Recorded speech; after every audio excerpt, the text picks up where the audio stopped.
اگر کوئی شخص نبوت کا دعویٰ کرے اور ہاتھ کی صفائی سے کوئی شعبدہ دکھائے تو وہ معجزہ نہیں ہے۔ معجزہ ہونے کے لیے چند شرائط ہیں۔ نمبر 1، وہ کام خلاف عادت ہو، قوانین فطرت کو توڑنے والا ہو۔ نمبر 2، اس کام کو اللہ کسی نبی یا رسول کے ہاتھوں پر ظاہر کرے۔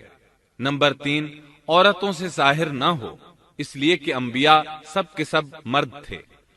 اللہ تعالیٰ سورہ یوسف آیت 109 میں فرماتے ہیں، آپ سے پہلے ہم نے جتنے رسول بھیجے سب مرد ہی تھے۔ نمبر 4، اس معجزے سے وہ دوسروں کو چیلنج بھی کرے کہ مخالفین میں سے کوئی ایسا کر کے دکھائے، چاہے سب مل کر دکھائیں، مطلب یہ کہ وہ معجزہ سب کے لیے چیلنج ہو۔ شعیب علیہ السلام نے بھی اپنے معجزے کے ذریعے اپنی قوم کو چیلنج کیا۔ اللہ تعالیٰ ان کی زبان سے سورہ آراف آیت 85 میں فرماتے ہیں، تمہارے پاس تمہارے رب کی طرف سے واضح دلیل آ چکی ہے۔ شعیب علیہ السلام ایسے واضح اور روشن امور ان کے سامنے پیش کرتے ہیں کہ جن پر عمل پیرا ہو کر وہ دنیا و آخرت میں فلاح پا سکتے تھے۔ سورۃ الاعراف آیت 85 میں ہے، بس تم ناپ تول پورا کیا کرو اور لوگوں کو ان کی چیزیں کم کر کے مت دو، اور روئے زمین میں اس کے بعد کہ اس کی درستی کر دی گئی فساد مت پھیلاؤ، یہ تمہارے لیے فائدہ مند ہے اگر تم تصدیق کرو۔ اللہ تعالیٰ سورۃ الاعراف آیت 86 میں فرماتے ہیں، اور تم سڑکوں پر اس غرض سے مت بیٹھا کرو کہ اللہ پر ایمان لانے والوں کو دھمکیاں دو۔ مطلب یہ کہ تمام تجارتی راستوں میں کٹوتیاں کرنے کے لیے نہ بیٹھا کرو، اگر وہ تمہیں رقوم ادا نہیں کرتے تو تم انہیں دھمکیاں دیتے ہو، جیسا کہ سورۃ الاعراف آیت 86 میں ہے۔ اور تم سڑکوں پر اس غرض سے نہ بیٹھو کہ اللہ پر ایمان لانے والوں کو دھمکیاں دو اور اللہ کی راہ سے روکو اور اس میں کجی تلاش کرنے میں لگے رہو۔ اللہ تعالیٰ سورۃ الاعراف آیت 86 میں فرماتے ہیں، اور اس حالت کو یاد کرو جبکہ تم کم تھے، پھر اللہ نے تمہیں زیادہ کر دیا۔ ان کی تعداد بالکل تھوڑی سی تھی، اللہ نے بڑی تیزی سے ان کی تعداد میں اضافہ کر دیا، لیکن جب انہوں نے شعیب علیہ السلام کی بات کو نہ مانا تو ان کا انجام کیا ہوا؟ اللہ تعالیٰ سورۃ الاعراف آیت 86 میں فرماتے ہیں، اور دیکھو کیسا انجام ہوا فساد کرنے والوں کا۔ لوط علیہ السلام کی قوم چونکہ ان کے قریب ہی تھی، اس لیے ان کے انجام سے ڈرایا جا رہا ہے۔ قوم لوط کا واقعہ ان کے ہاں مشہور تھا۔ شعیب علیہ السلام کی دعوت کا تذکرہ سورہ ہود آیت 88 میں ہے کہ شعیب علیہ السلام نے اپنی قوم کو مخاطب کر کے فرمایا، میرا ارادہ تو اپنی طاقت بھر اصلاح کرنے ہی کا ہے۔ دائی حضرات پر صرف اپنی بساط کے مطابق پیغام پہنچا دینا ہوتا ہے۔ لوگوں کو ایمان لانے پر مجبور کرنا انبیاء اور دائی حضرات کے مشن میں شامل نہیں ہے۔ اللہ تعالیٰ سورۃ الغاشیہ آیت 22 میں فرماتے ہیں، آپ ان پر محاسب نہیں ہیں۔ مطلب یہ کہ آپ انہیں ایمان لانے اور راہ راست پر چلانے کے لیے مجبور نہیں کر سکتے۔ آپ کے ذمے یہی امر ہے کہ آپ ان کی اصلاح کرنے کی کوشش کریں۔ سورہ ہود آیت 88 میں ہے، میرا ارادہ تو اپنی طاقت بھر اصلاح کرنے کا ہی ہے، میری توفیق اللہ ہی کی مدد سے ہے، اسی پر میرا بھروسہ ہے اور اسی کی طرف میں رجوع کرتا ہوں۔ جب شعیب علیہ السلام نے انہیں ان باتوں کی طرف دعوت دی تو انہوں نے کفر کیا، آپ کو جھٹلایا، بلکہ یوں کہنے لگے، انہوں نے جواب دیا کہ اے شعیب، کیا تیری نماز تجھے یہی حکم دیتی ہے کہ ہم اپنے باپ دادوں کے معبودوں کو چھوڑ دیں اور ہم اپنے مالوں میں جو کچھ چاہیں اس کا کرنا بھی چھوڑ دیں؟ آج بھی بعض لوگوں کا یہی حال ہے، وہ سمجھتے ہیں دین کا مطلب ہے مسجدوں کی حد تک عبادت کر لو، سیاسی اور معاشرتی زندگی میں دین کی کوئی ضرورت نہیں سمجھتے۔ ان معاملات کو دین سے الگ چیز تصور کرتے ہیں، کہتے ہیں بس جی یہ تو دنیا کے مشاغل ہیں۔ یہی حال تھا شعیب علیہ السلام کی قوم کا۔ سورہ ہود آیت 87 کے آخر میں ہے، تو بڑا ہی باوقار اور نیک چلن آدمی ہے۔ مطلب یہ کہ انہوں نے مذاق کے انداز میں ان سے کہا، تو بڑا عقل مند ہے، کیوں ناراض ہوتا ہے؟ سیدنا ابن عباس رضی اللہ عنہما سے روایت ہے کہ وہ یہ بات ان سے مذاق کے انداز میں کہتے تھے، ان کی تعریف نہیں کرتے تھے۔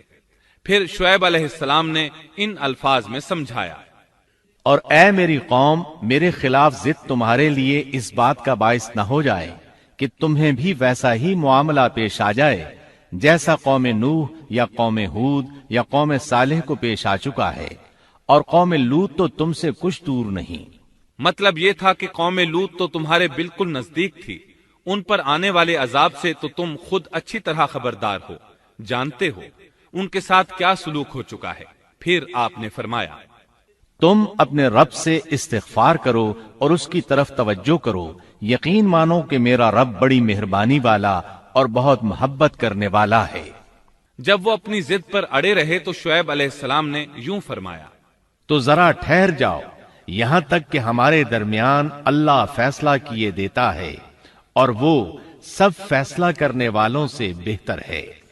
پہلے تو عام واعظ و نصیحت فرمائی، جب قوم نہ سمجھی تو انہیں سابقہ ہلاک شدہ قوموں کی مثالیں دی، ڈرایا کہ کہیں تمہیں بھی ایسے ہی عذابوں سے دوچار نہ ہونا پڑے، لیکن انہوں نے کسی بات کا اثر نہ لیا، الٹا یوں کہنے لگے، تو ان میں سے ہے جن پر جادو کر دیا جاتا ہے، اور تو ہم ہی جیسا ایک انسان ہے، اور ہم تو تجھے جھوٹ بولنے والوں میں سے ہی خیال کرتے ہیں۔ اگر تو سچے لوگوں میں سے ہے تو ہم پر آسمان کا کوئی ٹکڑا گرا دے۔ مطلب یہ کہ آخرکار یہ لوگ پہلے لوگوں یعنی عاد اور سمود کے نقش قدم پر چلنے لگے، ان کے انبیاء انہیں حق کی طرف بلاتے رہے، وہ انکار کرتے رہے، آخر ان پر اللہ کے عذاب اترے۔ ایسے ہی یہ لوگ بھی شعیب علیہ السلام کو دھمکیاں دینے لگے، ان کے مقابلے پر اتر آئے۔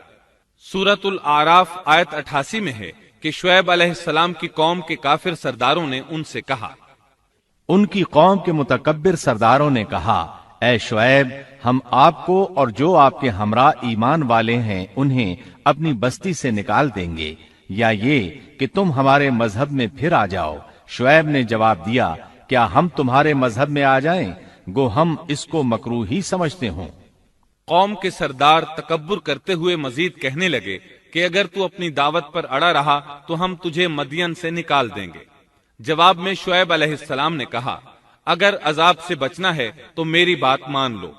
انہوں نے نہ صرف آپ کی بات ماننے سے انکار کر دیا بلکہ ان کا مذاق بھی اڑانے لگے۔ اس کا ذکر سورہ ہود آیت 91 میں آیا ہے۔ انہوں نے کہا، اے شعیب، تیری اکثر باتیں تو ہماری سمجھ ہی میں نہیں آتی۔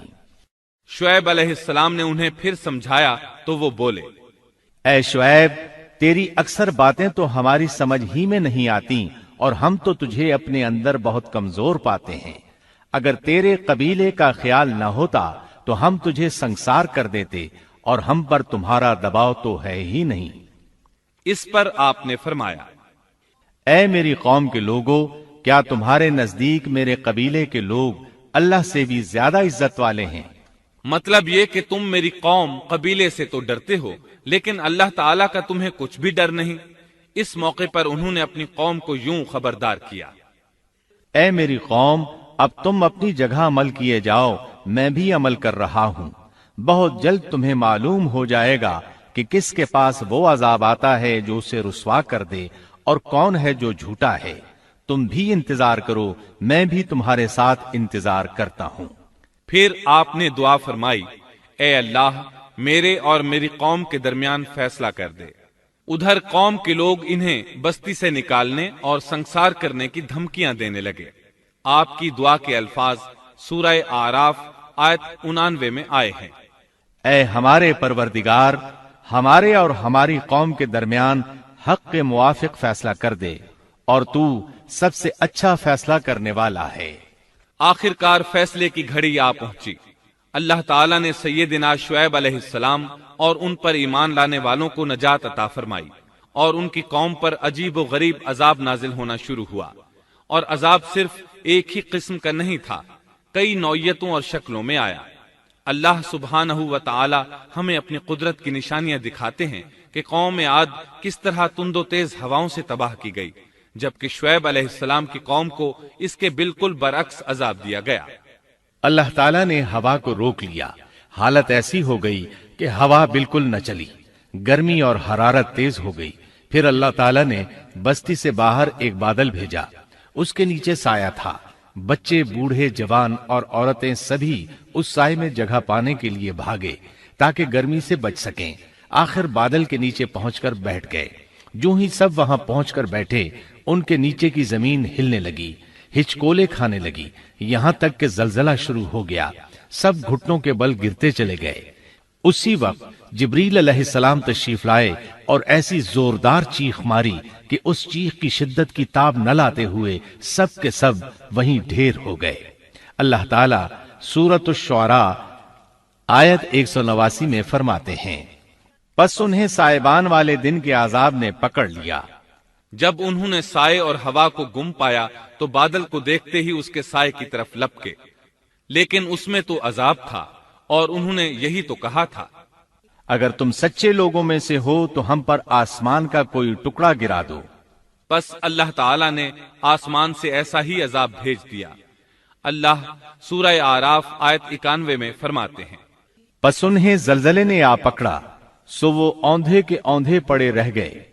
اللہ تعالی مزید فرماتے ہیں، سورہ ہود آیت 94 تا 95 میں ہے، جب ہمارا عذاب آ پہنچا، ہم نے شعیب کو اور ان کے ساتھ تمام مسلمانوں کو اپنی خاص رحمت سے نجات بخشی، اور ظالموں کو سخت چنگھاڑ نے آ پکڑا، جس سے وہ اپنے گھروں میں اوندھے پڑے رہ گئے، گویا کہ وہ ان گھروں میں کبھی بسے ہی نہ تھے۔ آگاہ رہو، مدین والوں کے لیے بھی ویسی ہی پھٹکار ہے جیسی پھٹکار سمود پر پڑی۔ شعیب علیہ السلام اور ان پر ایمان لانے والے ان لوگوں سے دور کھڑے تھے، وہ ان کی طرف حسرت بھری نگاہوں سے دیکھ رہے تھے۔ سورہ آراف آیت 93 میں ارشاد ربانی ہے، اس وقت شعیب ان سے منہ موڑ کر چلے اور فرمانے لگے، اے میری قوم، میں نے تمہیں اپنے پروردگار کے احکام پہنچا دیے اور میں نے تمہاری خیرخواہی کی، پھر میں ان کافر لوگوں پر کیوں رنج کروں؟ اس کے بعد وہ دوبارہ مدین کی طرف لوٹ آئے، کیونکہ مدین شہر تو باقی رہ گیا تھا، صرف اہل مدین ہی تباہ ہوئے تھے۔ بعد میں لوگ آہستہ آہستہ مدین میں آ کر آباد ہونے لگے۔ مدین شہر پھر سے آباد ہو گیا، اس کی رونقیں لوٹ آئیں۔ اب مدین کے اکثر باشندے مسلمان تھے، وہ مسلمان جو شعیب علیہ السلام کے ساتھ تھے۔ وہ اور دوسرے علاقوں سے آنے والے کفار اب اس شہر کے باشندے تھے، اور یہی وہ مدین شہر تھا جس میں سیدنا موسیٰ علیہ السلام تشریف لائے تھے۔ شعیب علیہ السلام کا قصہ اپنے اختتام کو پہنچا۔